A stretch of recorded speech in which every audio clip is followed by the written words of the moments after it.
કે માણસ જન્મે ને ત્યારે એનું વજન પરબારું ડોક્ટર કરે કે આટલા કિલોનો ભાઈ આ છે, પછી 2.5 કિલો હોય કે 3 કિલો હોય, અને પછી ધીમે ધીમે વધારતો જાય તો 100 કિલો ના પહોંચે, કોક 1.25 કિલો સુધી પહોંચી જાય. ગમે એટલા કિલોનો માણસ મરે પછી ઇલેક્ટ્રિક સ્મશાનમાં તમારે માપવાની છૂટ.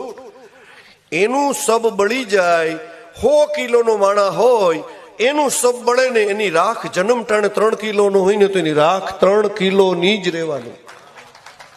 અથવા તો એનું વજન ઘટતું જાય કોઈ બીમારીની હિસાબે તો એ 35 કિલો કે 30 કિલોનો હોય, પણ તોય એની ભસ્મ તો એ જન્મ હોય ત્યારે જેટલું વજન હોય એટલી જ એની ભસ્મ બનવાની. કારણ કે પંચ મહાભૂતમાંથી જેટલું તત્વ લીધેલું છે ને એટલું જ એને પાછું હોપવાનું છે.